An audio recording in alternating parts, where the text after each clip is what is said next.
Pode deixar que eu tomo. Então, primeiramente, muito obrigado, Latino, Valeu. né, por essa trocação de ideia. A gente já jogou aquele papinho furado assim, mas muita sinceridade de verdade. Vamos que vamos, né? Primeiramente, a gente já te conhece, né, mas pra gente registrar no vídeo aqui, nós gostaríamos que, por gentileza, né, por favor, você pudesse se apresentar, né, falar seu nome, o que você faz, né, de onde vem também. Nome João Batista de Jesus Félix. Eu sou doutor em antropologia. Atualmente eu sou professor na Universidade Federal do Tocantins, na verdade há 10 anos lá, na cidade de Tocantinópolis, né? E sou um dos filiados à Associação Brasileira de Pesquisadores Negros, também na Associação Brasileira de Antropologia, e que esse ano nós vamos formar vai ser o primeiro ano do Comitê de Antropólogos Negros. Sua caminhada um pouco assim, você veio daqui de São Paulo, aí... Eu vou falar bem rápido, porque essa coisa... Mas na verdade eu vou colocar um dos principais, né? Eu fui da Assembleia de Deus, saí da Assembleia de Deus, virei punk. Lá para os anos 70, nos primeiros grupos punks do Brasil eu fiz parte. Aí eu saio do movimento punk, vou para o movimento estudantil, ajudo a recriar a União Paulistana de Estudantes Secundaristas. Saio do movimento estudantil porque eu percebi que a questão racial não era levada a sério nesse meio. Entro para o movimento negro, no Grupo Negro da PUC. Do Grupo Negro da PUC eu vou para o MNU, participo uns 6 anos no MNU, né? Aí eu saio do MNU e entro para Soweto, crio, na verdade, Soweto, depois de participar do primeiro encontro de entidades negras aqui em São Paulo, no Pacaembu. E eu saio depois da Soweto e entro no Fala Negão. Mas nessa transição eu ingresso na USP para fazer Ciências Sociais, e nas Ciências Sociais eu faço mestrado, doutorado, né? E eu passo a ser professor de História aqui no município até 2008, quando eu saio e vou para o ensino superior, né? Eu vou para o Tocantins para assumir essa questão. E aí, nessa coisa, eu continuo no movimento negro, não orgânico numa entidade, a não ser na Associação de Pesquisadores Negros, né? E aonde eu estou, eu sou um militante negro, até na universidade. Certo, então, valeu. Então, dando continuidade, né, aí retomando aquela questão, né, tendo como norte, né, a questão dos bailes, tudo, mas só que a gente olhando um pouco para trás ali, você podia comentar um pouco, né, sobre o período ali, pensando na organização, movimentação do negro, né, na abolição e já no pós-abolição, então de forma bem... Na verdade, essa coisa é muito interessante, porque o período pós-abolição, ele é muito pouco estudado no Brasil, né? De tudo que as pessoas falam, o que a gente tem, o primeiro grande movimento é a Frente Negra Brasileira, aqui em São Paulo, né? E alguns senhores, eu conheci alguns fundadores e participantes da Frente Negra Brasileira, a maioria agora já faleceram por conta da idade, né? A Frente Negra Brasileira é um movimento em que ela surge nos anos 30, né? Mas você tinha naquela época ex-escravos no Brasil ainda, né? Então a Frente Negra ela vem para fazer uma luta pela questão do negro, e ela é muito mal interpretada, porque na verdade, como a gente não tem grandes estudos, você tinha os quilombos. O problema dos quilombos é que os quilombos são movimentos rurais, longe da cidade, né? E até hoje a gente tem remanescentes de quilombo e tal, as pessoas não têm essa ligação urbana, né? E a Frente Negra é. E ela vem numa postura de integrar o negro na sociedade brasileira. E por conta disso, né, ela foi um movimento muito nacionalista. E ela pensava no interesse dos negros, né, mas como negro brasileiro, ela não queria a África, ela não tinha uma referência externa, né? Mas eu hoje reputo de grande valia o papel que a Frente Negra desempenhou. Não adianta a gente hoje fazer críticas à Frente Negra e não avaliar o papel que ela teve. Ela foi muito importante. Não, se hoje nós conseguimos ter uma posição de negros aqui, é em função da Frente Negra, que chegou e mobilizou muita coisa, né? Hoje você tem resquícios da Frente Negra na Bahia, em Pernambuco, no Rio, né? É difícil você ter um movimento atual tão forte assim, no movimento negro, né? Embora você tenha aí agentes pastorais, você tenha o Negro, você tem o MNU, né? Você tem agora a CONEM, que são órgãos nacionais, mas que nenhum deles tem a desenvoltura que a Frente Negra, pelo menos a gente, pela literatura, teve nos anos 30. Então, você chegou a dar uma estudada também na questão também, acho que no caso de São Paulo, né? Isso. Também, já tem referências antigas também sobre Bexiga, né? Sobre a Barra Funda, referências. Não, na verdade, essa questão é muito do samba, né? Mas essa referência ela é bastante interessante. O samba paulista não é um samba da cidade de São Paulo. Quando o Caetano Veloso, lá, a Mangueira fez homenagem como é que é, os Doces Bárbaros, não, eram os Doces Bárbaros, né? Caetano, Gil, Bethânia e Gal. O Caetano fez um samba em homenagem à Mangueira, dizendo que o samba da Bahia, o samba do Rio, veio da Bahia.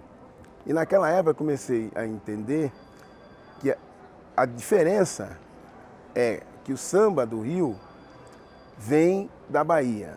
Ele se estrutura lá, tinha seata, não. Agora, o samba de São Paulo vem do interior de São Paulo, né? Tietê, tal. O pessoal ia lá, pegava os batuques, tal, e vinham para cá, né? E você tinha algumas organizações, um Bexiga, principalmente, na verdade, a Barra Funda, né? E é interessante porque, por exemplo, Nenê da Vila Matilde vem depois, na Zona Leste, né? Então,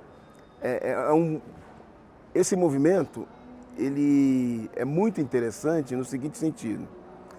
É feito por uma população extremamente negra e consciente de que são negros, entendeu? Você pegar a Dona Eunice, o Seu Inocêncio, o Seu Nenê, o Geraldo Filme, por favor, Carlão. Eram negros conscientes, mas eles estavam mais voltados para a questão do samba e da religião de matriz africana, né? E é muito interessante, é uma outra coisa muito mal estudada em São Paulo, né? Tanto que existe uma discussão muito grande em São Paulo, por exemplo, que a Nenê da Vila Matilde, as pessoas questionam muito, porque a Nenê ela foi inspirada naquela Portela do Rio de Janeiro, e o pessoal dizem que a Nenê perverteu o samba paulista, porque ela traz categorias cariocas para cá, né? Enquanto que e na verdade em São Paulo não era escola de samba, era mais que tinha o camisa, o vai-vai, né? Não era cordão, que eram cordões, né? Que vão se transformar nos anos 70 em escolas de samba Então, por exemplo, capoeira. Em São Paulo você não tinha capoeira, você tinha tiririca, que era pernada, né? E aí a gente tem uma visão no Brasil que só tem uma expressão, e não tem. Entendeu?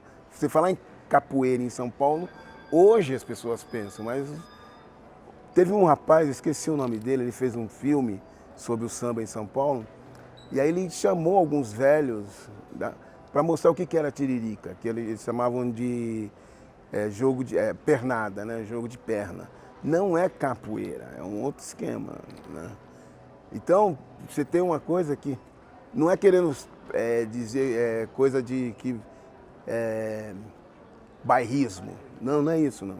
Mas você tem uma categoria, uma forma totalmente diferente. São Paulo mudou esse esquema. E hoje, por exemplo, a gente tem um samba, a gente tem um carnaval que é totalmente diferente. A nossa contribuição ela vem de uma outra forma. Interessante, é que sempre a musicalidade também, a cultura... Eu tô lá no Tocantins, eu gostaria imensamente de poder vir para São Paulo e se eu conseguisse aqui em São Paulo, eu ia ter duas grandes áreas para estudar. Uma é o samba, né, porque você tem que trabalhar o samba de São Paulo, e o outro seria o hip hop. Não os bailes, porque o baile acabaram os bailes também, né? Mas são categorias que estão muito mal estudadas, mas, por exemplo, o hip hop em São Paulo tem uma grande ligação com o samba, né? E o samba tem um problema aqui que é de memória, os caras esqueceram. Né? Eu converso com o pessoal, eles não lembram os grandes líderes que já tiveram, personalidades sambistas. Né? E não é disputa, as próprias escolas não reverenciam as suas personalidades, vamos dizer assim. Então teria que a gente estudar isso, para manter a história.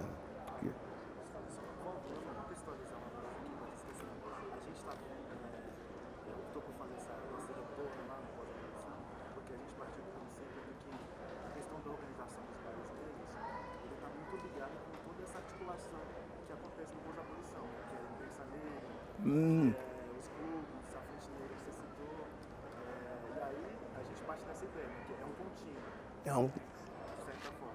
Não sei se a gente está equivocado nisso. E aí, assim, por isso que a gente pediu para você voltar atrás. E a gente queria saber se você tem alguma, sabe, assim, informação, assim, porque a Frente Negra, ela promovia bailes também, tinha escolas, tinha uma série de coisas. Isso. Esses bailes que a Frente Negra promovia, você acha que tem alguma coisa que vai surgir depois, esses bailes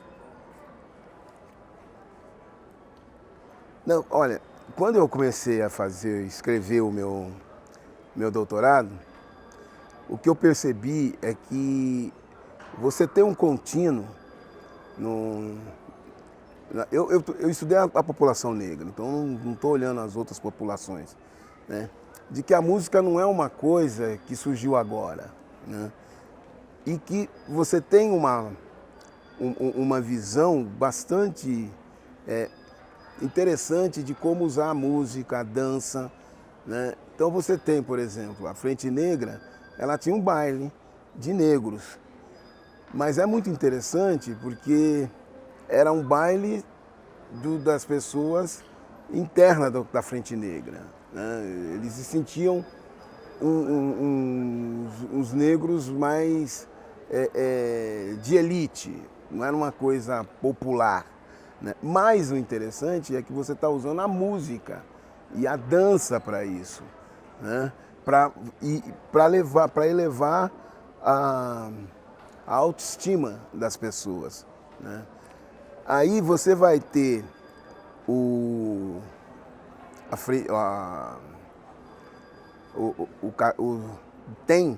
Teatro Experimental do Negro, que há uma diferença, né? Porque o Teatro Experimental do Negro ele vai trabalhar com o teatro, que agora parece que está até voltando isso, é uma linguagem que fugiu dos negros. Né? E a Frente Negra ela fez uma coisa importantíssima, eles fizeram a primeira peça que eles lançam no Teatro Nacional do Rio de Janeiro. né, para ocupar. Eles não tinham a prática de fazer grandes festas, né? O TEM, ele usa o teatro para mobilizar a população em grandes congressos. A importância do TEM foi usar a arte para você captar, trazer, que eu acho que hoje está faltando, né? Eu sinto muito aqui, você vê filmes negros norte-americanos sendo lançados aqui e a negrada não vai. Você vê filmes negros brasileiros lançados aqui e a negrada não vai, né? Você não tem uma coisa da população negra fazer fila para ir. Agora, por exemplo, nós estamos tendo uma situação que eu acho fantástica. Pela primeira vez, um filme baseado em quadrinhos está disputando o Oscar, que é o Panteras Negras. Mas porque os negros norte-americanos, não brasileiros, né? Quando eu fui assistir, eu acho que eu tinha 1 ou 2 negros. Absurdo que São Paulo é assim, né? Agora, depois disso, você vai ter algumas outras organizações em São Paulo. Eu não estudei o Rio, não estudei Bahia, não estudei Minas, né? Que aqui tinha o 220, né? Que também trabalhava a questão política baseado no baile. Agora, qual foi a grande diferença, né? É que enquanto a Frente Negra trabalhava voltada para eles, uma coisa interna, o 220 também, quer dizer, você faz um baile da entidade, surge nos anos 70 os bailes black. Mas como surgem os bailes black? Palavras do Luizão, da Chic Show. Eles davam aquele, não era baile, eles faziam festas no fundo de casa, no fundo de quintal, né? Que você faz aquele bailinho e você tem uma aparelhagem, de repente alguém pede, olha, você pode fazer uma festa, ele vai lá e faz, depois vai no outro e faz, aí de repente ele fala, pô, dá para cobrar um dinheirinho, daqui a pouco ele está fazendo 5, 6, 7, pô, não dá mais tempo de trabalhar na empresa, aí ele aluga um salão, começa a fazer uma coisa mais constante, começa a viver disso, né? Enquanto o Luizão está falando isso, várias outras pessoas estão fazendo isso em São Paulo. Está fazendo na Zona Leste, tem uma que começa a receber o nome de equipe, né? E cada uma vai surgindo com uma característica. A Zimbábue, por exemplo, que é um interessante, ela surge no meio do movimento negro. A Zimbábue era para ser uma equipe, segundo o William, do MNU, né? Ele propõe, o movimento negro fala tudo bem, mas depois que eles vão, os caras falam, ó, não dá para ficar discutindo música, dança e fazer política, que começa a haver uma dissociação muito complicada, né? E aí o que acontece? O baile em São Paulo toma uma proporção gigantesca, que vai também ter a mesma proporção no Rio. Mas eu acho interessante que enquanto os bailes estão surgindo em São Paulo, dos negros se organizando, e não é uma coisa de eu estou me organizando porque os brancos não querem. Em São Paulo não é isso, é que as pessoas começam. Eu chamo para você, para sua família. Se a família chama os seus amigos. No bairro, a maioria é negra, todo mundo é negro. Aí eu faço um outro. A negrada vem, mas não é uma coisa política. Na Bahia é diferente. Como surge o Ileaê, primeiro bloco afro? Existiam os vários blocos e tinha o tal do Internacional e um outro lá, eu vou lembrar do Internacional, que negro não podia sair. Em Salvador, você tinha, não é bloco, é trio lá, aquelas coisas, em que negro não podia sair. Ora, aí o pessoal falou, porra, se eu não posso sair aqui, eu vou fazer um bloco onde só nós negros podemos sair. E aí sai o Ileaê, né? Tanto que o Ilê, no primeiro discurso dele, ele é chamado de bloco racista. É fantástico, quer dizer, numa cidade, você tem uma sociedade que a maioria é negra, você tem um bloco branco que diz negro não pode, aí os negros falam, tá bom, então eu vou cair só o meu bloco, o cara fala, você é racista. Isso é típico do Brasil. Você não pode sair do meu bloco, mas se você fizer o seu bloco, você é racista. Mas o Ilê se consolida e aí surgem vários outros blocos. Como o Ilê surgiu para negros, os outros também vieram com essa característica, né? E na Bahia, por favor, você falar em preto é o óbvio, né? Então vocês notam que tem diferença. No Rio, você vai ter os bailes funk que está acontecendo no morro. Que está acontecendo no morro porque a maioria são negras. Não tem também uma questão política dentro dos bailes, né? Em São Paulo também não. A Zimbábue tem um nome, Zimbábue, porque quando ela é formada e ela tem essa ligação com o movimento negro, eles optam pelo nome porque surgiu o país Zimbábue.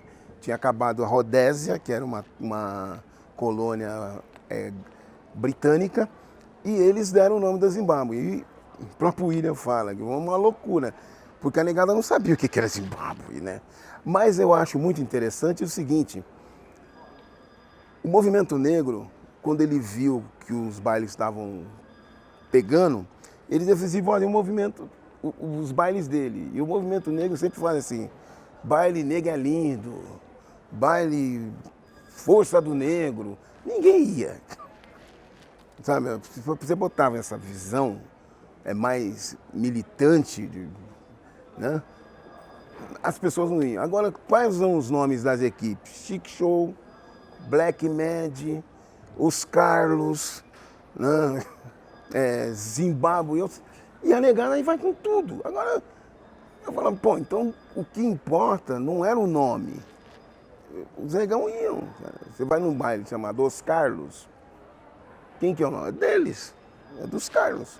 Né? Você vai no Musicália. Então, nenhuma dessas equipes, parece que tem uma ou duas na Zona Leste, que eu não me lembro, que destacava a questão de negritude. Mas você tinha a questão da maioria negra. Eu, nessa época, eu comecei a militar no movimento negro e me incomodava. O movimento negro se reunia em meia dúzia e você ia nos bailes que tinha uma massa. Então eu procurei os bailes, né? E eu era muito bem recebido, né? Eu fazia, mas eu era militante nessa coisa. Eu ia para o baile para militar, né? Não ia dançar, essas coisas. Então eu ia fazer divulgação do Feconezu, fazer divulgação do Encontro de Negro, tal. E não havia uma ligação, por quê? Primeiro era só eu, né? Não havia uma ligação direta entre o movimento negro e aquela massa toda. E o que vai mudar isso, que é muito interessante em São Paulo, é o surgimento do hip hop. Agora, o movimento do hip hop tem uma coisa que tem que ser discutida, assim, o movimento do hip hop não surge também com essa coisa de totalmente politizado. Não, era funk falado, era uma música que vinha dos Estados Unidos e as pessoas gostavam do ritmo, né? Era bastante, não é alienado, mas misógino de ofender as mulheres. No Rio, você tinha mais conscientização do que você tinha em São Paulo. De repente, as pessoas começam a tomar contato com as músicas norte-americanas, que eles não sabiam o que era, mas eles, pelas imagens, os clipes, as pessoas falavam, pô, esses caras estão falando um negócio que não é bem isso que a gente está falando aqui. Então, e algumas pessoas começaram a traduzir, e aí as pessoas começaram a sair dos bailes para se encontrar fora, para curtir aquela música, mas começar a discutir a música, né? E vai primeiro para lá para a estação São Bento, né? E é interessante, eu acho que eu não abordei isso na minha tese, mas depois eu percebi uma coisa interessante. Quem ocupava a estação São Bento era o movimento punk. E na entrevista que o João Gordo faz com o Mano Brown, há essa discussão, né? Porque o João Gordo fala uma coisa que é interessante. Os punks saem e o hip hop entra. E do jeito que eles falam lá, parece que foi assim, não, a gente achou legal e vocês chegarem... Mas na verdade a gente estava meio envelhecido, né? Porque eu saí do movimento punk, não foi rompido. Chegou uma hora que não, já era uma outra coisa, estava havendo uma mudança. Não era um movimento que a gente estava fazendo no começo, né? Então o pessoal vai para a estação São Bento, depois vai para Roosevelt. O interessante é que na Roosevelt a polícia começa a bater. Vai, dá batida, prende e tal. E eu entrevistei o Clodoaldo, que é muito interessante. Ele é filho de um advogado, Arruda, que é militante do movimento negro. Ele era da Guelé 10, ele foi antes do Grupo Negro da PUC. E ele vai e fala para o pai, é o seguinte, a gente está se reunindo na Praça Roosevelt para ouvir rap, conversar, trocar ideia. E a polícia vem e fica em cima da gente, batendo, mandando embora. Aí ele fala, pô filho, é porque vocês são pretos. Isso chama-se racismo. E aí então ele eles pegam, o pai era da Guelé 10, o Guelé 10 também chama, começa a dar um curso, começa a organizar essa negrada, e a Zimbábue decide fazer um concurso de rap. Porque os caras estavam todo mundo fazendo rap, mas não havia assim, um veio. A coisa estava pegando mais nos Estados Unidos. Ele lança e vem um Racionais. E o Racionais, ele modifica tudo, né? Aquele cara, N. Dinaldinho, ele era dito um alienadão. Depois disso, ele vira como é que a gente fala? O gangsta rap, né? Tá falando a favor de mil coisas, nada contra. Mas eu acho que tem essa transição e a gente respeita. O Racionais muda. Não é sozinho? Não, o Taíde também, com linguagens diferentes. E aí, no começo, os bailes não abriram para o rap. Principalmente, por exemplo, o Racionais. Quem abre é a Zimbábue, mas porque o William cria um selo, ele grava, ele começa a trabalhar principalmente o hip hop, o Racionais. A Zimbábue, a Black Mad abre também. O Maurício e tal. Mas a Chic Show não. A Chic Show resistiu. A Chic Show foi uma das últimas equipes de abrir mão. Não, tocava os hip hop americano, porque eles não, eles tocavam, mas isso. Rap brasileiro. Não, e eles tinham uma visão de tipo, era muito politizado, né? Então, e só depois que todo mundo tava, aí eles abriram e falaram, pô, tem que vir. Mas é muito interessante que quando você vai conversar com esse pessoal, mesmo o Luizão, o Fião, não, eles eram muito capitalistas. Eles eram donos de equipes para ganhar dinheiro. Mas eu lamento muito, porque essa é uma posição minha. O racismo do Brasil, ele tem uma característica que eu acho fundamental. Ele não deu condições para os negros viverem no capitalismo. Os negros brasileiros não conseguem viver no capitalismo, né? A gente acha que ganhar dinheiro é uma coisa ruim, né? E quando a pessoa ganha dinheiro aqui, os negros, é óbvio que eu estou generalizando, entendeu?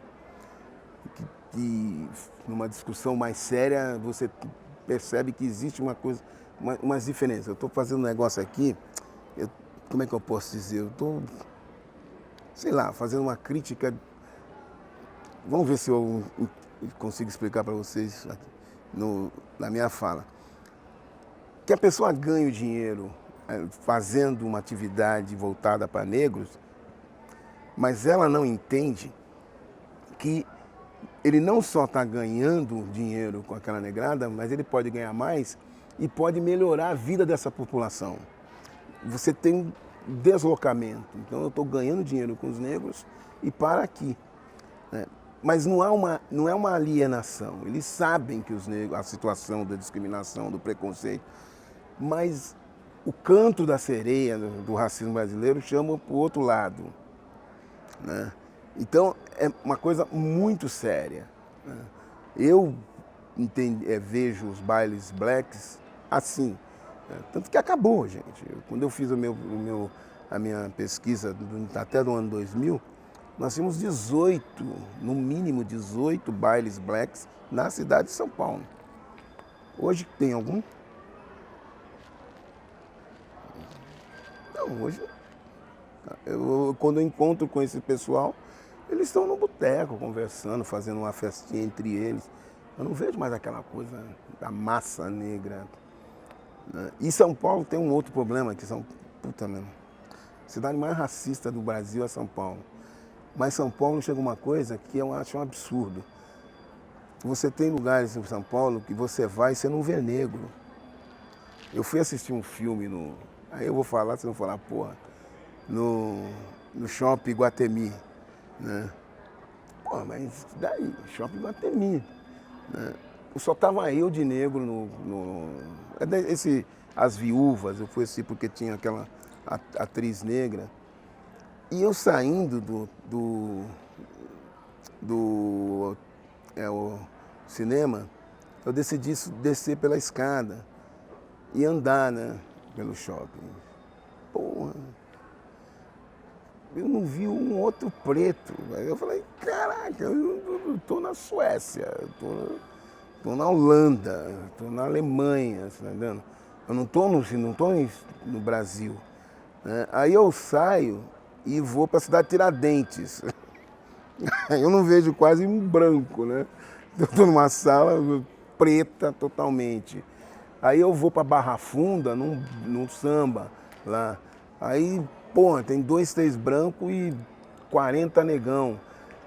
Então, você tem lugares, bolsões, tem muitos negros e tem lugares que você não tem nenhum negro. Então, onde tem muito negro, não tem branco. Onde tem muito branco, não tem negro.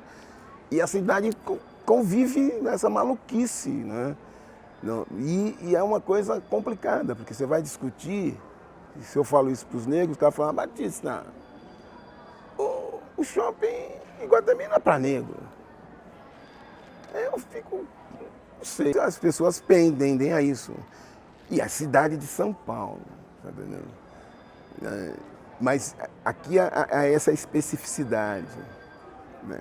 Nós estamos aqui na Livraria Cultura. Tirando nós aqui, se dá uma real, vai ser complicado. Agora, e ninguém diz que negro não pode estar aqui. Está liberado, nós estamos aqui conversando. Mas há uma coisa, uma película, que ela separa a sociedade de uma forma extrema, né? A USP, onde eu estudei, gente, na minha graduação, eu nunca tive mais que 2 negros na sala de aula, nas ciências sociais. Então, os bailes, eles são esse fenômeno. Quando eu fiz a minha pesquisa de mestrado, eu perguntava para eles, por que você vem aqui? Depois de muita insistência, o cara fala, eu venho aqui porque aqui eu me sinto bem. Aqui eu estou entre meus iguais, aqui eu não sou discriminado. Então, você fala, pô, então o baile é uma questão de identidade. Para as escolas de samba também é. Agora, como é que a gente convive? Porque, por exemplo, vamos falar da escola de samba. Sempre foi um espaço negro. Hoje é um espaço bastante disseminado. Aí muita gente fala assim, ah, está embranquecendo.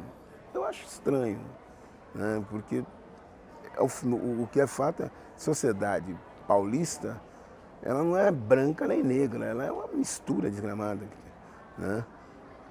O São Paulo é o estado que mais tem negro no Brasil, mas não é, mas tem muito branco também. Então, como é que a gente convive com isso? Você falou sobre a questão da identidade e a importância dos bares. Uma coisa que a gente tem discutido e pensado também, porque na musicalidade, assim, na musicalidade dos baile black mesmo, não falar que não é político, né? Porque pelo amor, a autoestima é muito político, que é essa questão da autoestima. Você vê uma relação dessa autoestima até pro discurso raivoso e nervoso do hip hop que se possibilita? Será que é um... Será que tem a... Não, essa é a questão, eu acho ótimo isso. Porque na verdade é o seguinte, quando a gente fala em raivoso, não, aqui, não, vamos lá, o limite, vamos falar do principal, que é o mais importante, que é o Racionais, né? Agora, eles eram jovens, não é uma questão de reacionarismo que eu vou dizer. Mano Brown agora ele lançou o Boogie. E eu notei uma coisa muito interessante. Você tem os dois autores do Racionais são Mano Brown e Ed Rock. O Mano Brown é o líder. E é interessante porque ele é respeitado por eles como um líder. Mas isso que eu vou falar é muito interessante. O Mano Brown parece ser o mais nervoso. Parece. O Ed Rock parece ser mais calmo. Mas não é. Porque o Ed Rock ele tem umas músicas pesadas no Racionais e tal, né? Mas o Ed Rock não vai para comício. Ele não aparece na coisa. É a característica dele. O Mano Brown né? Aí eu pego o CD do Ed Rock e o CD do Racionais, do Mano Brown diz assim, ó, chega, eu não estou mais afim de ficar só protestando. Ele não nega, o Mano Brown está dizendo, o protesto é Racionais. Então eu quero dançar, quero fazer um balanço, uma música. Aí eu pego o Ed Rock, ele fala, eu ainda sou pesado. Ele faz um sonzão pesado, continua protestando, ele vai na mesma levada, né? Mas é interessante essa pergunta. Eu não sei se é isso, porque é o seguinte, para mim o principal é a questão da musicalidade negra. Isso que aquele negrão inglês do Atlântico Negro, Paul Gilroy, que ele vai escrever, infelizmente ele não coloca o Brasil, mas existe uma questão de uma musicalidade que é uma musicalidade negra que perpassa todo o Atlântico, né? Então, por exemplo, você tem uma musicalidade no hip hop, né, que continua, mas vocês podem notar, o hip hop mais pesado são jovens, no máximo 30 anos, né? Enquanto você tem outras músicas, o samba, tal, que não são músicas pesadas, mas também não são uma musiquinha que você joga fora, você está entendendo? Eu vou dar um exemplo. Você pegar Bezerra da Silva não é meu amor, não é querer fazer um alienado. Não, é um cara que está falando de discriminação, de racismo, de perseguição policial.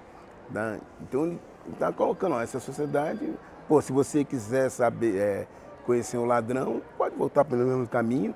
O ladrão está vestido lá embaixo de casaca, né, e colarinho. Né? Então o cara que está no samba, ele não é alienado da questão. Eles foram perseguidos. A ditadura ficou em cima, né?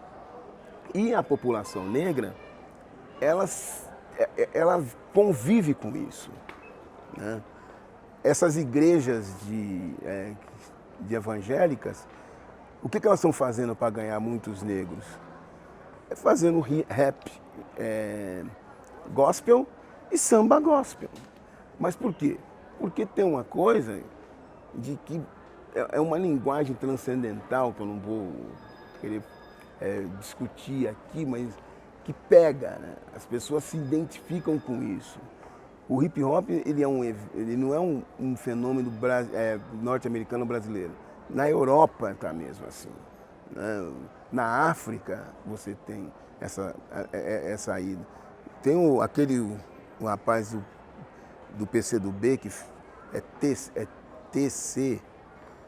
Putz, ele tem um CD, um filme que é uma coisa fantástica, que ele vai mostrando o hip hop na África, na Europa, na Ásia e tal. Muito bom. É TC, eu não me lembro o nome dele, mas é aquele... É de hip hop com eu sei que é só uma letra. Ele tem uma letra. Puta, eu preciso lembrar o nome dele. Mas é fácil de saber. Hã? Tony C.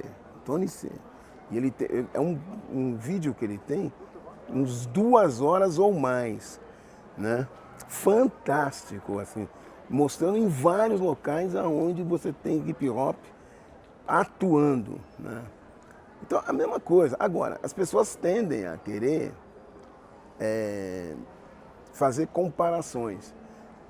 Em 1980, final dos anos 70, 78, por aí, a TV Cultura fez um programa chamado O Negro da Senzala ao Soul, né? E o que era esse programa? Eles viram os bailes blacks que juntavam um monte de negros. E o principal do baile black era o seguinte: eles chegam, o bailes black traz uma estética negra, né? O cabelo black, as roupas coloridas, a calça boca de sino, salto carrapeta, né? Então era uma forma negra de ser, né? E você ia pro baile desse jeito. Aquele Nelson Triunfo, puta, ele faz sucessão por quê? Porque ele vai todo enfeitado com cabelo, aquele black que ele tem. Então o que acontece? Ela pegou esse, que de fato você tinha um lugar onde você tinha uma estética negra e as pessoas indo porque são negras.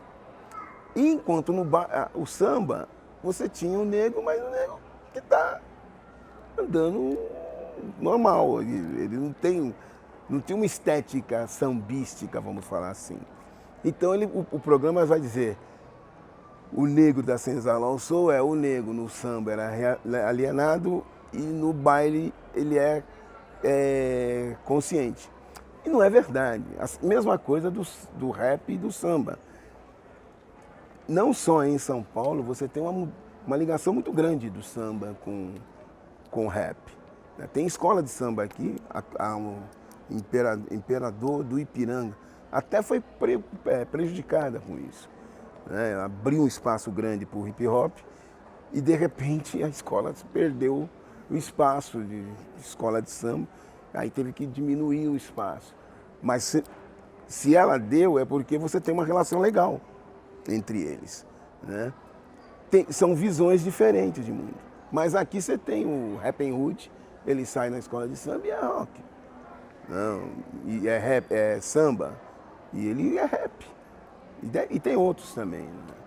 Então, agora, a minha posição principal é o grande equívoco ou erro que o movimento negro fez, e eu vou dizer do movimento, não vou falar do pessoal do marketing, foi criar uma divisão entre cultura e política. O movimento negro entende que ele é a cultura, que ele é a consciência e que a cultura é uma alienação. Né? Que você, quando você está fazendo alguma coisa de cultura, você está fugindo. É uma bobagem. No hip hop isso também essa discussão se deu de uma outra forma. No hip hop você tem aqui em São Paulo, você tem um pessoal que diz que o movimento é cultural e um outro grupo que fala que o movimento é político. E desgramadamente em São Paulo não se falam mais. Parece-me que agora a idade chegou, quando a gente é velhão, então você começa a votar, entendeu? Não, é verdade, eu falo assim porque essa semana, eu nem vou falar o nome dos dois, mas dois chegadão que não olhava para a cara do outro, a gente se encontrou e eles, oi, aí, tudo bem e tal, porque passou o tempo, né? Mas tudo por quê? Não, o movimento é cultura, então eu faço a música e através da música eu conscientizo as pessoas e tal. E o outro vai dizer, não, o movimento é político, eu faço política e a minha música é política de contestação. E, na verdade, é as duas coisas, né? E essa discussão que tem no hip hop tem no movimento negro. Na Bahia, por exemplo, é um absurdo, gente. A Bahia, 70% da população é de afrodescendentes, que as pessoas vão falar. E Salvador nunca teve um prefeito negro. A Bahia nunca teve um governador negro. O que adianta você ter a maioria? Isso no Brasil é fundamental. Nós temos agora um presidente que teve lá um negrão que ele ficou carregando para cima e para baixo, como se fosse um bibelô dele, porque ele foi acusado de ser racista. Ele não tem um secretário, um ministro negro. Uma companheira, uma amiga, eu não esqueci o nome dela, ela fez um levantamento de 15 governadores agora. Dos 15 governadores, só um tinha uma secretária negra. De 15, todos os outros 14, todos os secretariados são de brancos. Pode ser no Maranhão, pode ser em Minas, pode ser no Rio Grande do Sul. Então, é um absurdo. E aí você fala assim, pô, mas como é que é isso? Agora eu vou mudar para uma coisa aqui, não sei se vocês vão aproveitar. O Hanchett, que é um norte-americano, acho que ele é sociólogo, ele veio aqui ao Brasil e estudou, e aí ele falou, o grande problema aqui no Brasil é que o movimento negro é estética e abandona a política. Ou o que ele queria dizer? Ele falou assim, no Brasil, o negro está muito preocupado com o cabelo, com a roupa, com a música, com a religião, mas não está preocupado com o poder, né? Não está preocupado em dominar a sociedade. E o movimento negro ficou louco, né? E eu concordo com o Ranches. Eu falo o seguinte, né? Minha posição no movimento negro hoje é: para que dizer que você é a maioria da população se você não quer o poder? Nós temos hoje um presidente, ex-presidente, injustamente preso, que é o Lula, que foi presidente do Brasil por um motivo muito simples. Porque o PT diz que a maioria da população é trabalhadora. Acabou. Se a maioria da população é trabalhadora, a gente tem que ter um presidente trabalhador. Agora, no Brasil, a gente fala, a maioria da população é negra. Eu quero saber por quê. O negro é 10% nos Estados Unidos e elegeu um presidente. 10%. Reelegeu um presidente. E nós dizemos que nós somos minoria, maioria, e a gente não tem um secretário. Digo mais, nesse governo não tem nem chefe de gabinete preto. Então você olha e fala assim, pô, há um problema sério, né? E uma das coisas é isso, ficar dividindo política e poder, né? Basicamente, você quer encontrar negro em São Paulo, você vai nos cantos de música, dança. Acabou. Não é na cultura, não é no museu, não é em alguns shoppings. Eu não conheço shopping de periferia, né? Como eu sou um neguinho meio metido, não, muito metido. Eu já fui em mostra de cinema japonês, só tinha eu, de preto, mas até de brasileiro. Da Alemanha, eu já fiz filme alemão. Ainda dei ainda xinguei os caras que eles começaram a fumar na sala, né? Mas só eu. Mas eu sou eu. Não vou fazer porcaria nenhuma. Eu vou e entro nos cantos porque eu sou cara de pau. Mas e daí? Não vale. É mais complicado. Batista, como tá seu tempo? Só Não, pra mim tá tudo bem. porque tem algumas coisinhas assim. Não, pode ir. Sobre o baile, assim, eu acho que até se vocês quiserem fazer algum comentário aí também. Diga lá.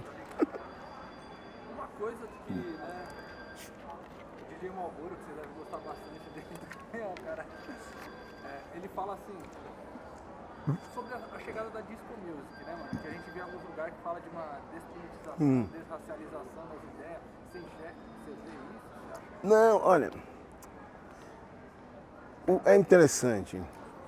Na verdade, qual é o do Marlboro?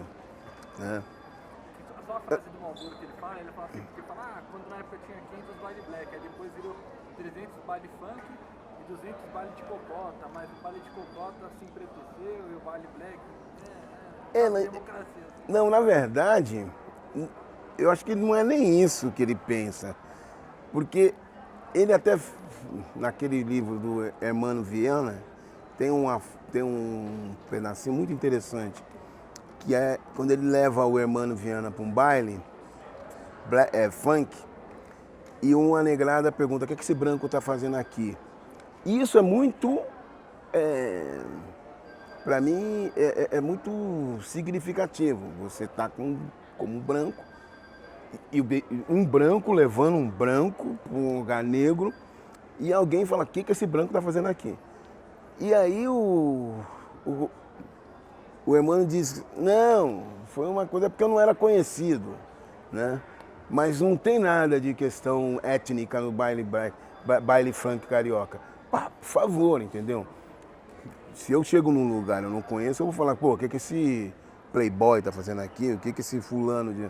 Agora, quando você fala, o que esse branco tá fazendo aqui, você tá destacando um fato. Você, Marlboro, tudo bem, porque ele tinha um contato com a música, trazia músicas dos Estados Unidos e tal. Agora, a negrada que estava lá não era assim. O grande problema do Brasil é eu mesmo. Eu tenho uma família grande até, os primos que a gente se encontrava ali na Vila Carolina, e eram 90% de negros, tá? Mas tinha um branco, uma família branca, que tinha uns dois brancos, 2 ou 3 meninos, que eram amigos. Eles eram tratados numa boa, não tinha discriminação nenhuma. Porque era criança até, depois... como é que fala? Depois da adolescentes tal. Isso, é que agora é adolescência tal. E era interessante, até que um dia um rapaz engravida uma prima minha, um dos rapazes brancos. E aí ficou todo mundo assim, porque, porra, quer dizer que havia um caso, e a gente nunca imaginou, mas não era imaginar a impossibilidade, mas ninguém sabia que os dois mantinham. Não teve briga, não teve guerra, nada.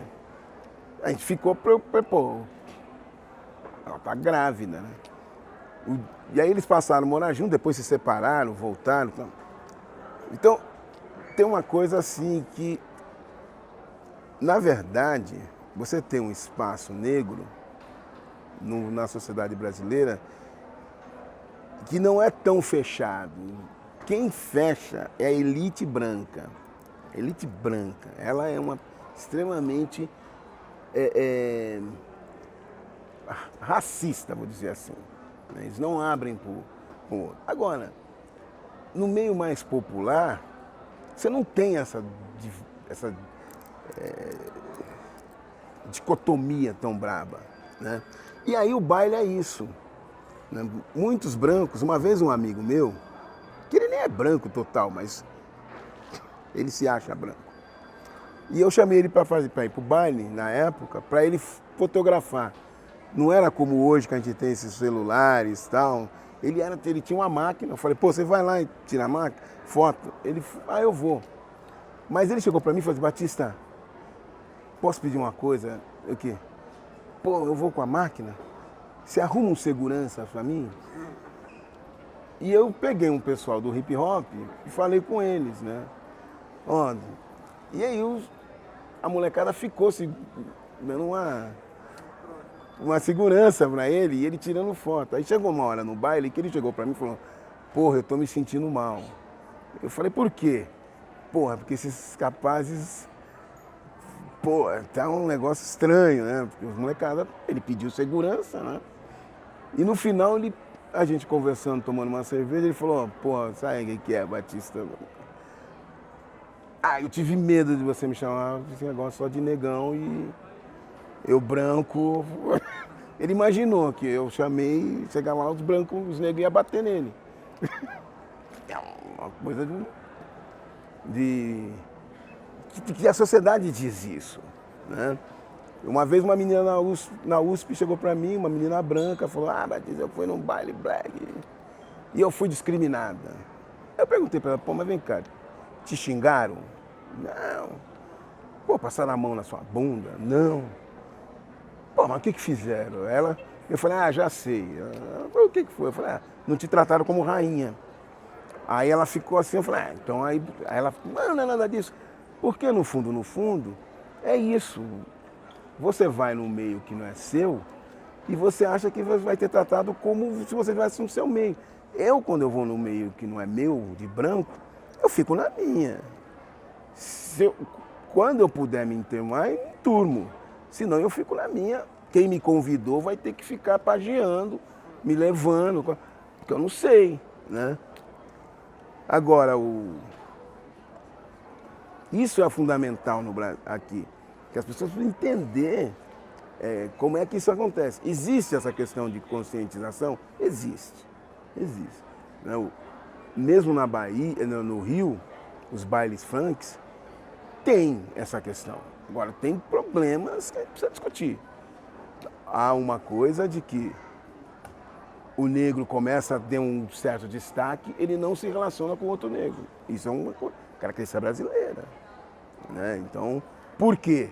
Segundo o Joel Rufino, ele vai falar uma coisa que se ferrou, mas é uma coisa para ser pensada. O Joel Rufino vai fazer a seguinte analogia. Olha, o negro no Brasil é como um homem, um dono, que ele vai falar, de Fusca, que consegue ter um Monza, né? Então ele fala assim, pô, o cara, quando ele tem Fusca, ele vai ficar... Ele vai falar o seguinte, a mulher negra está para o Fusca, assim como a mulher branca está para o Monza. Então ele vai dizer assim, quando o negro é pobre, ele vai usar um Fusca, então ele namora uma mulher negra. E quando o negro ascende, ele vai pegar um Monza, então ele vai casar com uma mulher branca. O grande problema da fala do Joel Rufino é que ele é um negro de destaque que casou com uma branca. Então eu fico pensando, ele não está fazendo uma análise da sociedade, está falando dele. Você tá entendendo? Ele está falando dele. Ele está dizendo assim, ó, eu quando eu era pobre, eu ficava com mulheres negras. Agora, depois que eu fiquei rico, não tem mais mulher negra à disposição, então eu pego as brancas. As pessoas pensam isso, né? E isso é um problema.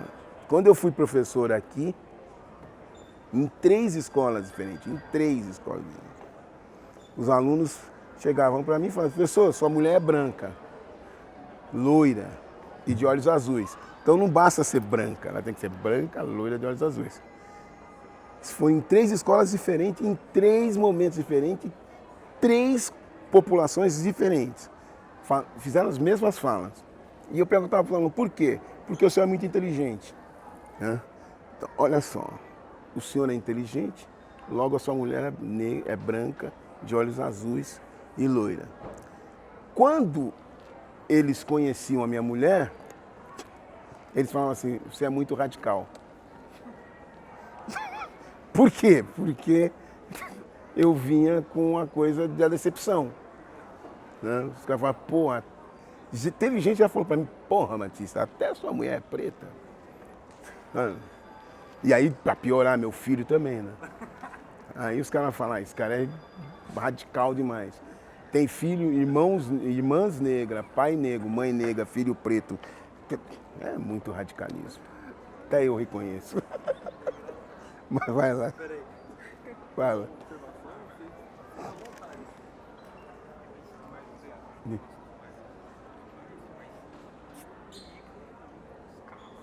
Você tem essa referência também? Do cotidiano do baile ali, dos anos 70? O pessoal fazia pra ir, era aberto, onde que ficava assim? Tinha muito baile de quebrada? Não, é o seguinte. Os bailes, eles aconteciam nos bairros, né? Agora, você ficava sabendo vindo no centro da cidade, ali no famoso mapping, né? Que hoje é Casa Bahia. Ou então, melhor, no Teatro Municipal. E também no Anhangabaú. Era um local que o pessoal vinha, e esses locais que começou na rua direita, por isso que tem até aquele samba do lado direito da rua direita, que a negrada ficava tudo ali, e aí lá criou aquele negócio de você passar, hoje é flyer, né? Como é que chamava? Panfleto, filipeta que eles chamavam, filipeta na época, né? Então, e aí você ficava sabendo aonde ia acontecer os bailes. No começo você tinha os 2, 3 bailes, né? Guilherme Jorge, por exemplo, a Chic Show acontecia no São Paulo Chic, né? E a Zimbábue, ela meio que rodava, mas o principal deles era lá em Santana, né? E aí, por exemplo, a Chic Show, que é uma coisa fantástica, era de família. Então, o Fião, que era o irmão mais velho, ele passa a ter uns bailes, salão para ele cuidar. Tem uns 3, 4, mais de 4 irmãos. O Família, que é um dos irmãos mais velhos, ele fica com aquele Musicalia, né? Mas aí já começa a se profissionalizar. Eles começam a ir para lugares mais sofisticados. A Chic Show dá o grande passo disso, é quando ela vai para o Palmeiras, né? Mas nisso, como é que isso acontece? Um puto empresário, ele traz o Jackson 5 pro Brasil. Pô, eu não sei se ele morreu, eu acho que ele está vivo ainda. Só que o cara fez o seguinte, ele trouxe o Jackson 5 e ele não sabia o que fazer, né? E ele descobriu que o público dos Jackson 5 eram os negros. Então ele chama a Chic Show e fala, olha, eu vou alugar o Ibirapuera e vocês fazem o esquema. Vocês vendem tudo e tal. Por quê? Porque ele percebeu que se ele jogasse para a população branca, não ia rolar. E aí os caras vendem, ninguém fica sabendo disso, eu acho que a Chic Show faz e fala, pô, se esse cara fez, eu também posso fazer, né? Então o que eles fazem? Eles vão para o Palmeiras. E como é que estão as outras equipes? Fazendo em salões de bairro. 1.600 pessoas. Ele vai para um que é 10.000. Mano, E é muito bonito, porque quando ele vai para o Palmeiras não quer dizer não. Mas o Palmeiras, porque se eu falo não, eu estou discriminando. Né? E aí eu vou ser acusado de racismo. O que o Palmeiras faz? Ó, se você não botar 20 mil, eu nunca mais te alugo. Então, o Palmeiras, na verdade, apostou no fiasco. Claro, vai vir essa negadinha aqui, eu não vou falar não, mas você tem que botar 20 mil. E eles foram lá e lotaram. Aí na minha opinião, bateu. O Palmeiras falou, eu vou ganhar dinheiro com eles. E eles vão ficar dentro. E com isso, muita gente,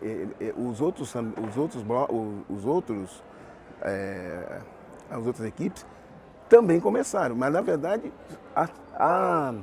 Black Mad vai trazer o Public Enemy, né? Que eu acho que fez, se fez o outro eu não me lembro. Não, a Black Mad dá esse tapique, mas já nos anos 70, tal, 80, 90, né? Mas as outras equipes, quando eu fiz, eu acho que tinha baile em Osasco, tinha baile em Guarulhos, pô, tinha baile em tudo quanto canto. O principal era o Clube da Cidade. O Clube da Cidade era o único baile que você ia e tinha gente de todo mundo, de todos os lugares. Nos outros você ia, eram as pessoas da região. Aonde você... Eu fiz o da Zimbábue lá na Zona Sul, né? Nossa, só tinha morador da Zona Sul, porque não tinha condição de ir também. Aqui na Barra Funda, ele tinha o metrô, ele tem aquela avenida que vem ônibus de tudo quanto é ponto, até a Avenida Pacaembu. Então, vinha gente da Zona Sul, vinha gente da Zona Leste, tinha pessoas que vinham do litoral para o baile do coisa. E do próprio pro Palmeiras, aí o Palmeiras era brincadeira, né? Eles faziam de uma vez por mês uma atração internacional e intercalando com atrações brasileiras. Aí houve um problema de direitos trabalhistas, eles quebraram e hoje, infelizmente, eu passo lá na frente de onde era o Clube da Cidade, que o Fião falava com orgulho que era a entrada mais chique de São Paulo, né? Hoje é um estacionamento. Derrubaram todo o prédio, é um estacionamento.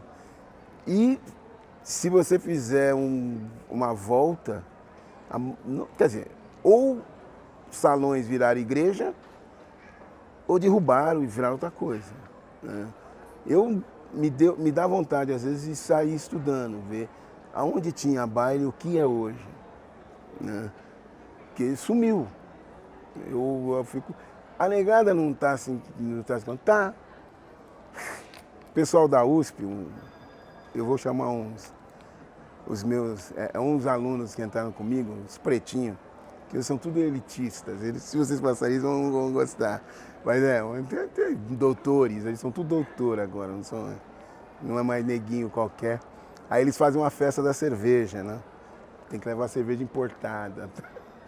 Pô, vai uma negrada ferrada. Né?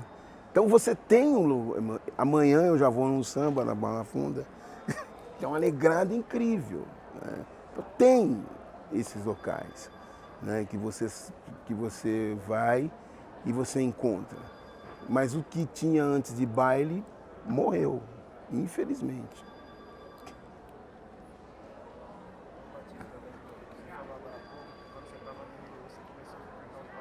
Como? Quando você estava no MNU, você começou a frequentar os bares no sentido de militar, de ir lá frequentar.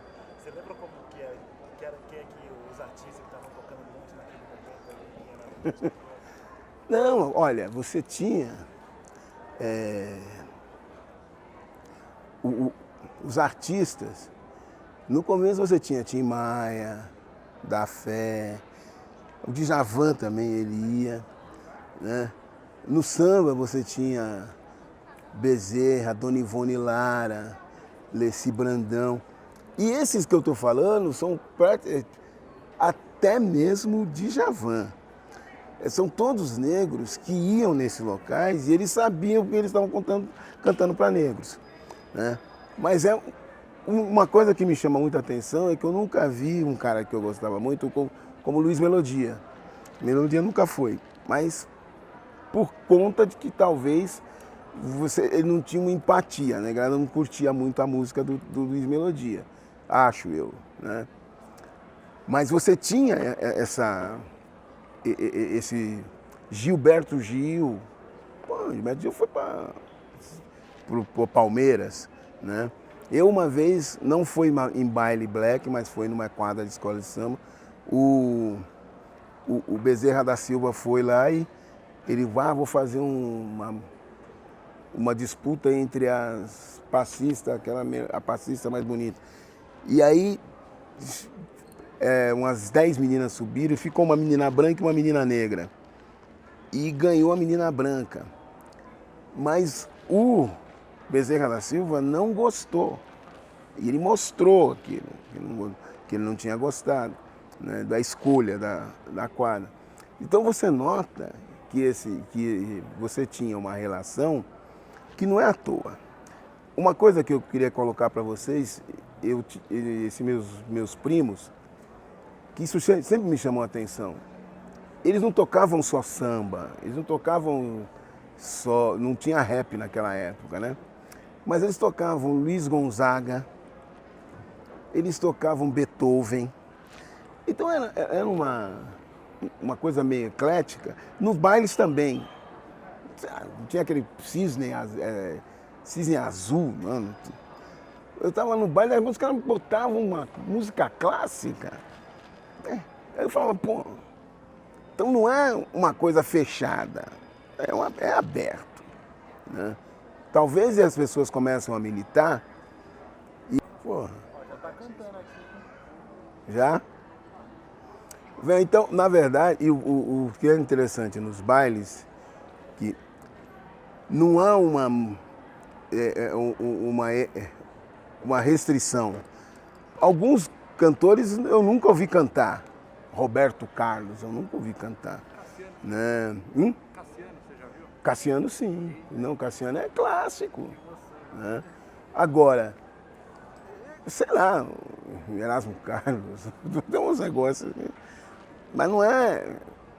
Nem sei. Que ele tem uma outra.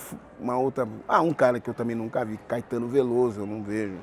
Chico Buarque, você não vê, né? Mas não é, não sei se é porque não é de fato você não tem uma aproximação, né? E também não tem um balanço. Não são músicas que você ouve e dança.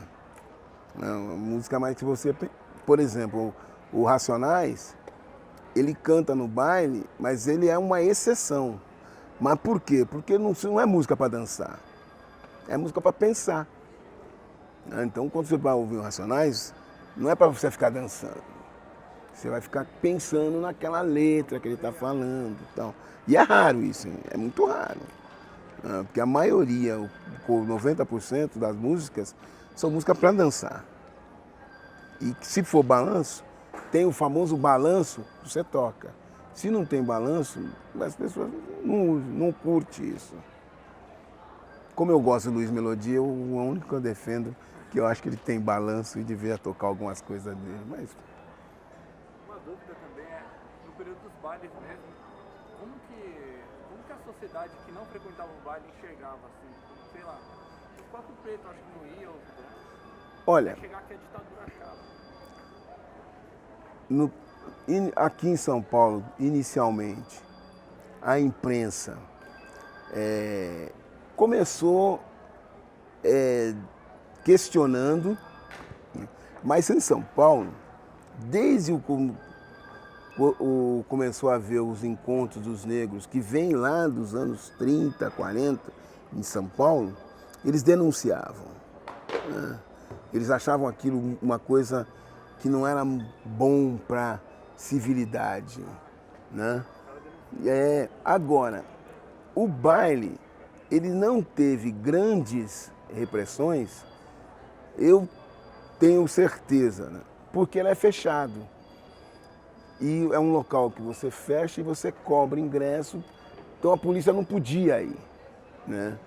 Então você não tem uma repressão aos bailes, você tem repressão às escolas de samba, né? Porque às vezes faziam uns ensaios abertos, né? Mas como o baile era uma coisa fechada, com ingresso, e você entrava e ficava lá dentro, acabou, né? E tudo era resolvido lá. Eu me lembro que eu ia muito no baile da Zimbabwe e de repente apareciam alguns valentes, né? Que arrumavam um pau no meio do baile. E aí vinham os caras e pegavam aqueles caras e levavam para uma salinha. Não, e de repente o cara saía tudo quietinho. olhava um pouquinho e ia embora, né? E eu achei que foi, pô, que fantástico, né? O cara entrava tudo xingando, gritando. E quando ele saía, ele mansinho. Aí eu descobri que os caras levavam lá e só soco no, aqui e tal, pra não fechar a marca. E aí quando o cara acalmava, os caras agora ficam quietinhos e tal. Respira e vai embora. Mas é uma coisa, como é que a gente vai dizer, uma coisa meio salutar, né? O cara não falava nada e tal, e ia embora. Mas era uma coisa que se resolvia ali dentro do baile. Isso aí, os Racionais, mesmo, eles brigavam quando a polícia estava fora, né? E mesmo, às vezes falavam, agora vamos com calma para casa, porque a polícia está aí, vai dar problema, não sei o quê. Que é muito interessante, quer dizer, não vai embora para casa tranquilamente, porque você pode ser atacado por qualquer, não, por causa da polícia, não é um qualquer. E isso é uma coisa, um drama mesmo, né? No samba também tem essa questão, mas ninguém fala nada. O cara vai embora, vai embora. Ninguém... E os bailes também ninguém falava. Quem vai levantar isso é os Racionais. Você já respondeu na verdade, né? Porque se o pessoal do movimento negro mesmo mal frequentava os bailes pra... Péssimo. A esquerda em geral, então, nem sabia o que estava acontecendo. Olha, essa coisa muito... Isso que você está falando para mim é interessante. O movimento negro, que eu participei, participo ainda, mesmo afastado, ele não tinha uma aproximação nem com os bailes, nem com as escolas de samba, né? E era uma coisa muito interessante. Pessoas do samba que entram para o movimento negro saem do samba, né? Eu não vou falar o nome aqui para não constranger, mas tem um amigo que ele tinha uma ala na Vai Vai. Porra, uma ala. Ele entra para o movimento negro, ele sai da Vai Vai. Então é um negócio muito sério. O Seu Nenê da Vila Matilde, eu frequentava muito a casa dele. E ele fazia questão de me dizer uma coisa. Ele falava, Batista, quando o MNU foi formado, as pessoas vinham aqui na minha casa. Então as pessoas vinham à casa do Seu Nenê, conversavam com o Seu Nenê, ele viu as pessoas discutindo. As pessoas discutiram com ele. E aí ele fala, depois que formaram, nunca mais vieram. O Tobias do Camisa, né, que foi o presidente do Camisa, era meu amigo também, ao mesmo tempo.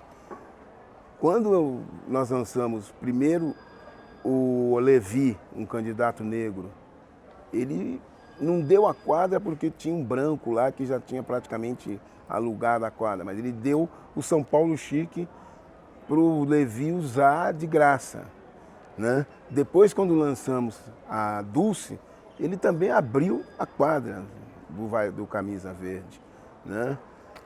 A gente pegar o Seu Chiclé, tudo bem, eu tinha pouca amizade com ele, mas o Geraldo Filme, pá, por favor, sabe? O filme era um cara extremamente consciente, né?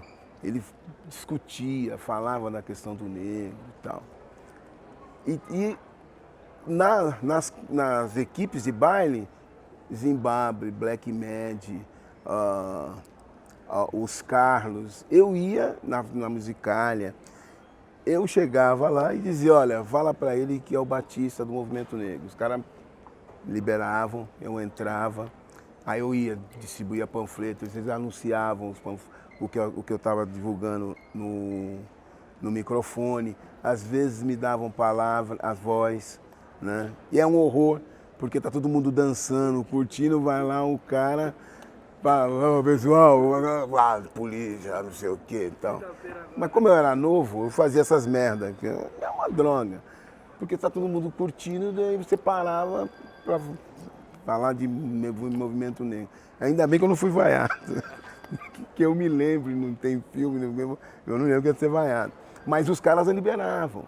E eles falavam para mim, eles falavam assim, pô, Batista, isso daqui tá aberto. Se o movimento negro quiser, tem que vir. Agora, tem um partido que tá aproveitando isso pra caralho, que é o PCdoB. O PCdoB chegou a ter uma ala no Vai Vai, uma ala no Peruche. Ele tem algumas inserções. Né? Não é à toa que elegeu, eu acho que é a terceira vez, Alessi Brandão. Né? E é militante dele. Né? Então, e o PCdoB ele é bem, tipo, instrumentalizar lá. Mas não é uma crítica, não. Acho que ele está correto. Eles têm um grupo, um movimento do hip hop deles, Nação Hip Hop, é do PCdoB. Eles não falam, mas é do PCdoB. Eles têm Ao Negro. Ao Negro é o braço negro do PCdoB. Né? E é bastante amplo. Né? Então, esse partido, ele olha com outros olhos essa coisa. Não sei se está falando, não sei se vai certo. Vai certo se eles conseguirem mobilizar. Né? Mas é aquilo que eu falei anteriormente. Né? Ainda não exploraram o potencial da população negra no Brasil. O Ottaviani, ele chegou numa reunião no PT dizer, né? A revolução passa pela população negra, a revolução no Brasil. Isso o Ottaviani falando. E aí eu concordo com ele. Né? Quando acordarem esse monstro, aí vai dar festa esse negócio. Não. Quando a negrada fala, você perceber que, pô, se eu sou uma maioria, eu mando, é a África do Sul, você está entendendo? África do Sul, porque Nelson Mandela foi presidente, depois dele veio o Zuma e tem um outro. Porque lá eles não vão ter mais prefeito branco, presidente branco, durante muito tempo, para além do apartheid, é que a maioria é um homem e um voto. Né? E aqui no Brasil é fantástico isso, é fantástico. Que é um país em que você tem uma população negra invisibilizada pelo poder. Tem cota para mulher, mas não tem cota para negro na política. Porra. E tem menos preto do que branco lá. Tá certo que tem mais mulher do que preto. Né? Quer dizer, acho que... Deixa eu ver. Se você pegar mulher branca, mulher preta, pode ser que tenha mais mulher do que preta. Né? Mas se você juntar as mulheres, pode ter mais mulher do que negros. Mas você contando as mulheres negras como mulher. Entendeu? É uma conta... Aí a mulher negra vai ter constado 2 vezes, não sei. Porque ela vai contar para os pretos ou para os negros. Ou para as mais mulheres, não sei.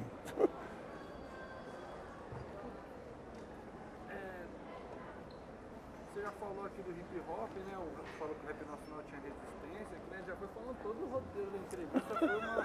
Você viu? O cara que é rica mesmo, dá uma olhada. Imaginei que isso ia acontecer. Já vai falando.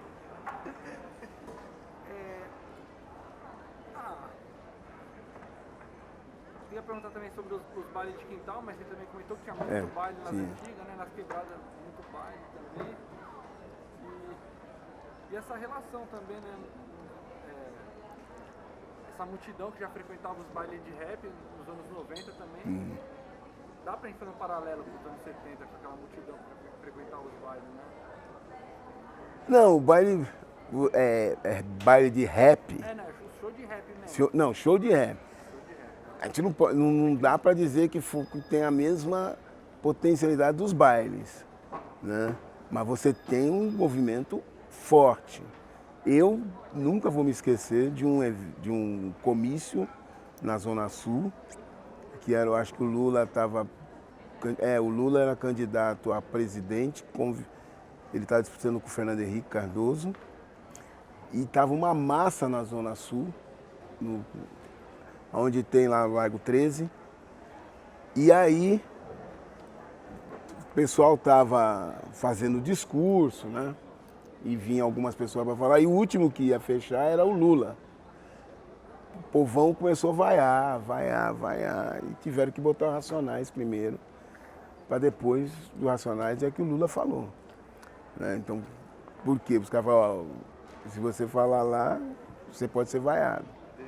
Né? Então aí os Racionais entraram, cantaram e depois o Lula falou. E tem uma coisa muito interessante, que quando surgiu essa notícia, o Fernando Henrique ficou sabendo, ele faz uma frase terrível, né? Ele fala, bandos de selvagens, né? Uma coisa... porque ele olhava para os Racionais e era coisa de bandido. Né? Música de bandido que as pessoas falavam. Porque você tem uma coisa muito incrível, né? A música, a letra dos Racionais é uma crítica, mas só que é uma crítica humanizando o marginal que é desumanizado. Então as pessoas falavam, não, isso daqui é a favor dos bandidos. Não era.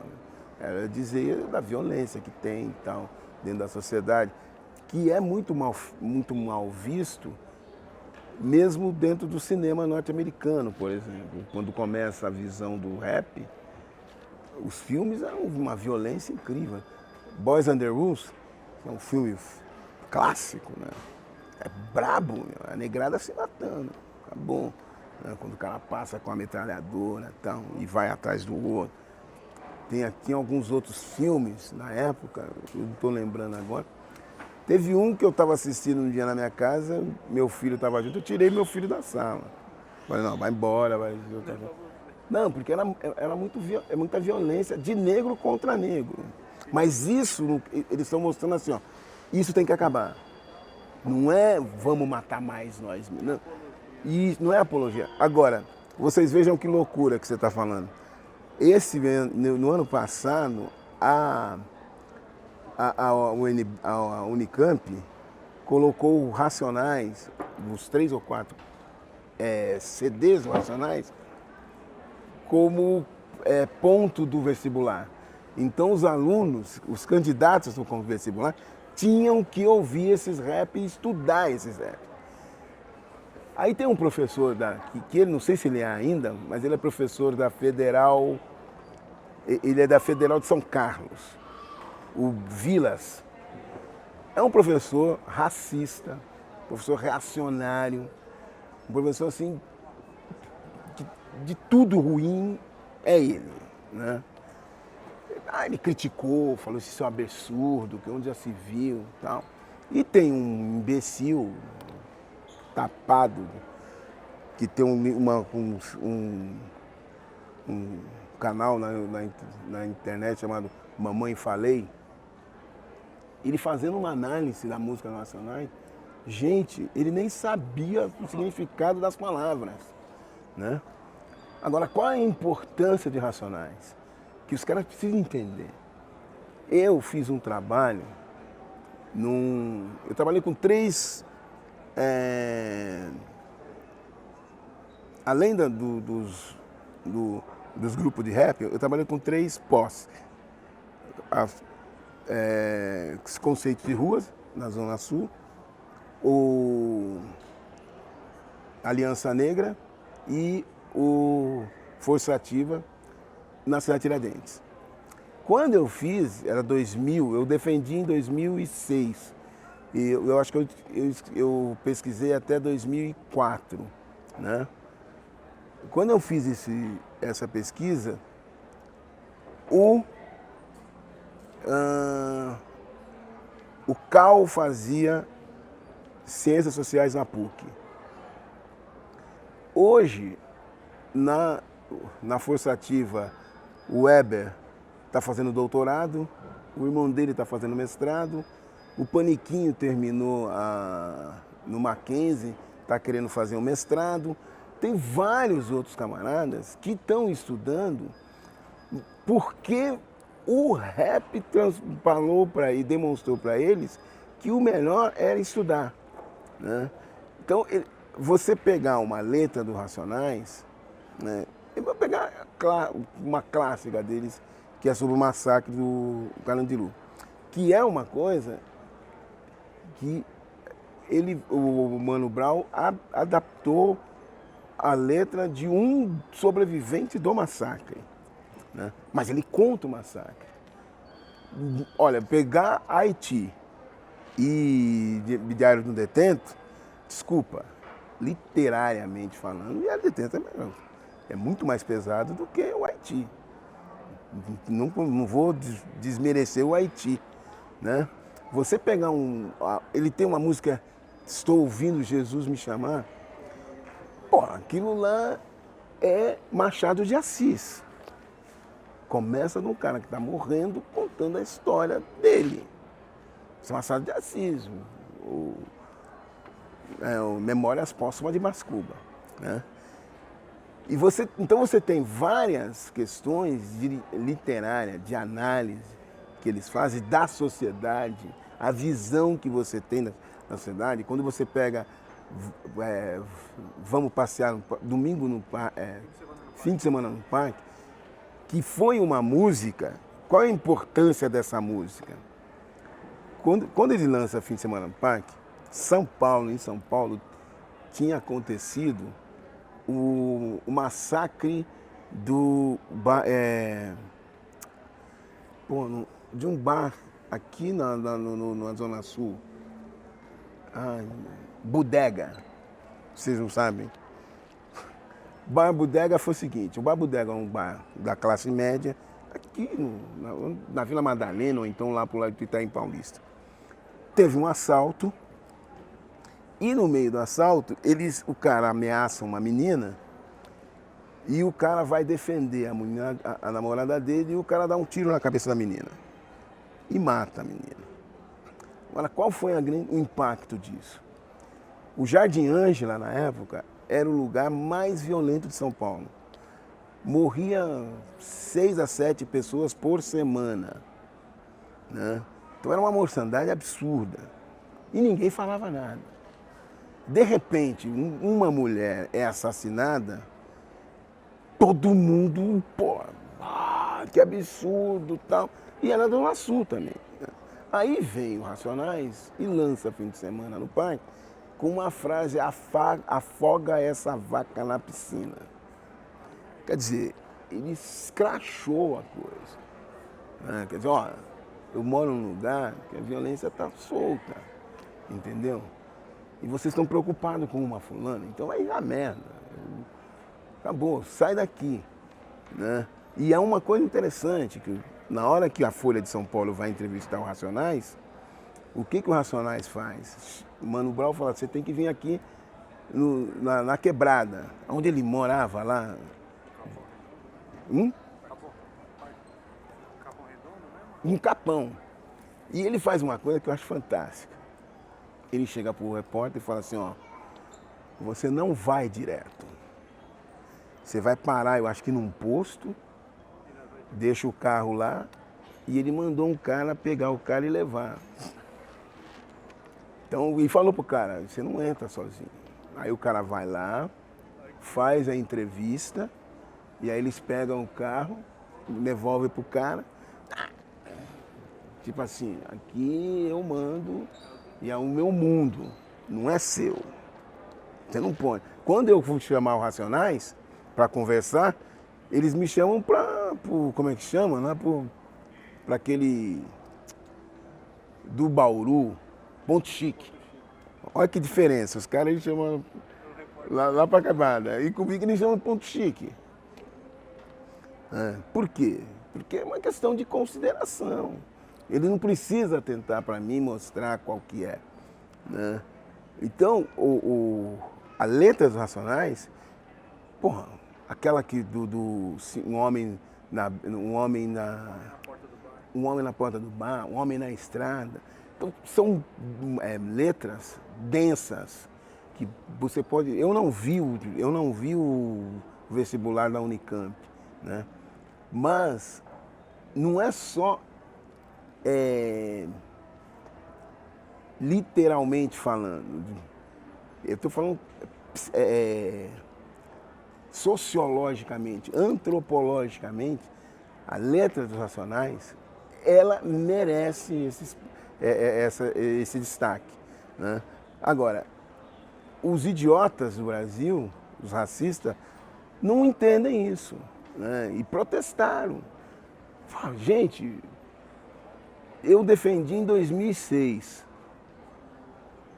Eu acho que já teve mais de 30 teses sobre o movimento hip hop e de rap. Nós estamos organizando aí, tomara que aconteça. Esse ano vai ser o primeiro passo lá no Rio Grande do Sul, o encontro dos pesquisadores do hip hop. Sabe? De hip hop, não de rap. Né?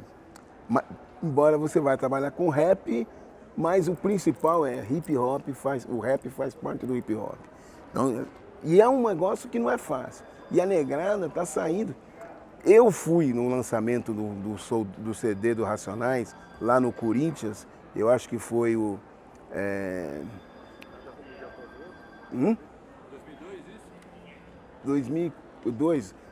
Não, é o do... Um dia após o outro, lá. Não, o anterior, antes. Sobrevivendo no Inferno. Sobrevivendo no Inferno. Eu fui lá no Palmeiras, né? Aí eu estava embaixo, chegou um senhor do meu lado e foi cantar o Taíde. Aí ele pegou e falou assim, ele é um senhor. Ele falou, pô, eu vim aqui por conta desse rapaz, e apontava por Taíde. E ele falou pra mim, eu falei, eu conheço o Taíde. Eu não me lembro se eu falei isso ou não com o Taíde, né? Mas talvez sim. Mas se eu encontrar o Taíde agora, eu vou voltar, vou repetir isso para ele. O cara simplesmente falou, olha, o meu filho acaba de entrar na escola federal de São Paulo por causa do Taíde. Ele ouviu uma entrevista do Taíde e o Taíde defendendo a importância do ensino, né? E o moleque, ao ouvir o Taíde defender isso, ele passou a estudar, né? Então, e muita gente, mas muita gente, está na universidade por conta do hip hop, por conta de ver as letras. Não é só aquele lá do Rio, o MV Bill, aquele de Brasília, o GOG, eu tive com ele aqui. Por favor, esses caras, você botar no vestibular, você está contribuindo, né? E é engraçado que no Brasil tem aquela menina funkeira lá, que ganha beijinho no ombro lá. Como é que chama? Não, é a mais velhinha. Valesca Popozuda, né? Que ela mostrou uma música, beijinho no ombro, não sei o quê, que um professor botou numa aula para os alunos analisarem. E todo mundo caiu de pau. E qual não foi a surpresa? Foi um momento que ela deu uma guinada e ela passou a discutir a questão da mulher. Ela estava começando a fazer uma música mais feminista. Então a gente precisa entender essas coisas, né? Eu não vou ficar simplesmente condenando nem o funk, ostentação e tal, mas vamos entender o que é esses fenômenos, entendeu? E o racional, o rap, pô, gente, está salvando a educação nesse país, que está minguada aqui, entendeu? O moleque estudou, viu o rap. Talvez eu vi o Gog falando, né? Que ele falou, mano, o rap, sei lá, na frase dele que eu paguei mal pau, falei, mano, ele fez o que o movimento, ele colocou na rua o movimento negro. Verdade. Não, Prática, né? aqui nós tínhamos o DMN, que o DMN era Defensores do Movimento Negro.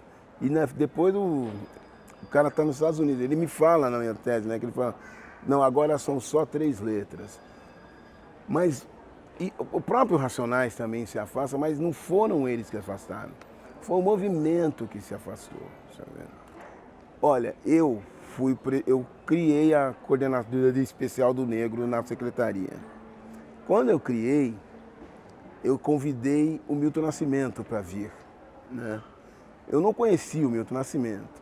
Eu consigo o telefone do Milton e converso com ele. Milton Nascimento e tal, a prefeitura vai lançar uma Coordenadoria Especial do Negro e tal. Gostaríamos que você participasse. Opa! Quando tá na minha agenda. Aí passou o tempo, o secretário Greenhalgh, na época, Ele falou para mim, Batista, tá muito fácil isso. Liga pro cara de novo, né? Vê se o Milton vem de verdade, né? Não, porque foi assim, mas, pô. E eu, tá bom. Aí eu liguei. E pergunta quanto é que ele vai cobrar. E que hotel ele quer, não sei o quê. Aí eu ligo pro Milton Nascimento. Pô, Milton, é o seguinte, é o Batista. Agora ele falou, tudo bem, tá. Não, é o seguinte, a gente tem com umas dúvidas aqui. A gente queria saber qual é o seu cachê. Ele falou, nenhum. Tô indo aí porque eu concordo com a ideia. Não, a gente queria saber o hotel. Não, vocês não... O prefeitura não vai me pagar nada. Eu estou indo aí porque eu concordo com essa ideia. Quem vai pagar a minha passagem é a minha gravadora, a minha estadia é a gravadora e eu vou... O transporte também. Eu falei, não, eu te pego lá. Ele ficou aqui no Pacaembu. Aí eu vim no Pacaembu, levei, conversamos e tal. Infelizmente no dia, ele ia fazer um show em praça pública, lá naquela praça. Choveu pra caramba. Ele fez um acústico pra gente. Que um amigo meu que mora aqui, que eu quero bater nele, né? Porque ele grava. Entendeu? Tá gravado. Eu quero bater nele porque ele não passou pra ninguém. Eu falei, me dá essa porcaria. Porque eu vou colocar na minha página, né? 90, acho que é 90. Porque a Luísa Nandina, eu acho que foi eleita em 88, 89, eu acho. 89.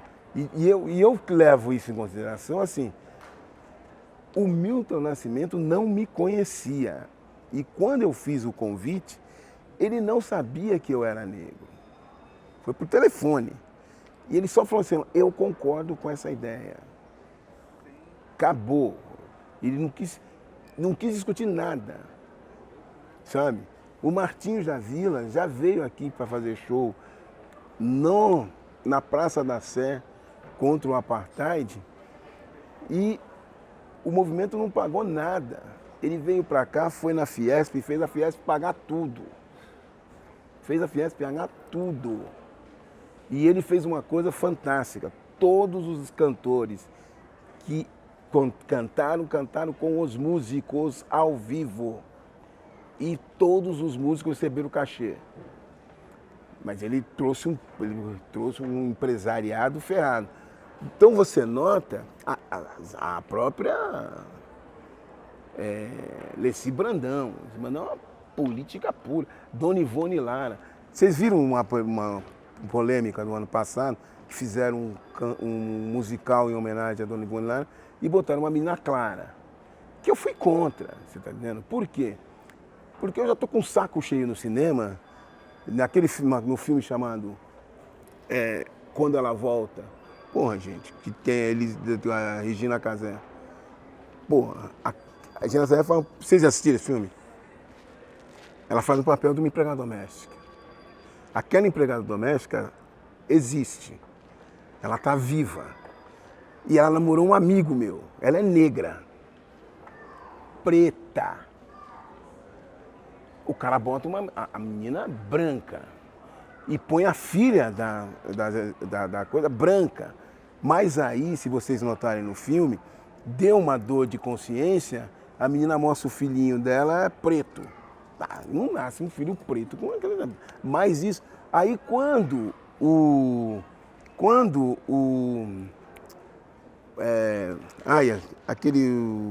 Lázaro Ramos, naquele espelho, pergunta para a diretora, por que você não botou uma atriz negra? Pô, a resposta dela é fantástica. Eu não queria discutir a questão da mulher negra. Eu vou trabalhar a questão da empregada doméstica sem falar da mulher negra. A minha mãe foi empregada doméstica. Eu acho que a mãe do Lázaro Ramos foi empregada doméstica. Não, mas eu não posso. Não é isso, né? Então aí quando eu vejo uma pessoa botando uma branca, a menina não é branca, é clara, para representar a Dona Ivone Lara, não dá. A Dona Ivone Lara era militante negra. Um abraço negro, ela faz sorriso negro e tal. ela não é uma pessoa qualquer. Dona Ivone Lara era militante. Né? Então você não pode pegar e ignorar isso. Embora tem pessoas negras que acham que, brasileira que acha normal. Fica falando que a menina é filha de negro, que a menina frequenta o samba. Eu não estou negando isso, não quero saber, isso é um fato. Por exemplo, se eu morrer, que eu vou morrer também, não vai ser agora, aí os caras vão cantar a história do Batista e botam um branco. Sabe? Ou então botam um cara bem clarinho. Pô, isso é simbólico. Enquanto nos Estados Unidos é o inverso. Vocês assistiram um filme das mulheres da NASA? Que foi errado o título, né? Quer dizer, sacanagem. Pô, você reparou no final? Aparecem elas. Todas elas eram mais claras. Elas eram mais claras. E no filme eles botam tudo preta. Eles realçam a cor. Marighella. Não. Marighella. Marighella, eu não vi, já foi lançado? Não, mas o Jorge é o protagonista. O Marighella tem uma briga terrível, porque a mulher dele, a Clara Ante, ela falou pra mim, ela falou, ele era meio mulato, né? Mas porque demorou muito pra se assumir que o Marighella era negro. O que deve ter, você tá falando do Moura, né? Do Wagner Moura. Mas quem é o protagonista é o Então, mas é do Wagner Moura. Aí o que acontece? Essas coisas, aqui tá vendo que eu adoro essas coisas, né? Que é uma questão mais de política. Isso é politizado. Tem aquele filme Cidade de Deus, que eu acho ótimo, Cidade de Deus. Aquele menino, fotógrafo, Buscapé, ele é branco. Não, na vida real, ele é branco. O que aconteceu? O autor do livro lá, negão, Paulo Lins, foi procurá-lo para fazer o filme. Né? E ele pegou e falou, não admito, não permito que você use a minha imagem. Né? Eu não te autorizo. Só que ele está no livro. Tá, né? Então eu falando, tá bom. E aí ele pegou e botou um negro. Depois esse cara, eu acho que vocês encontram isso, ele foi para a Folha protestar.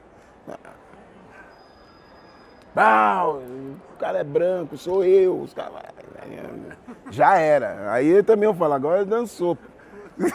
Foi a única vitória que nós tivemos. Eu lembro pra cá.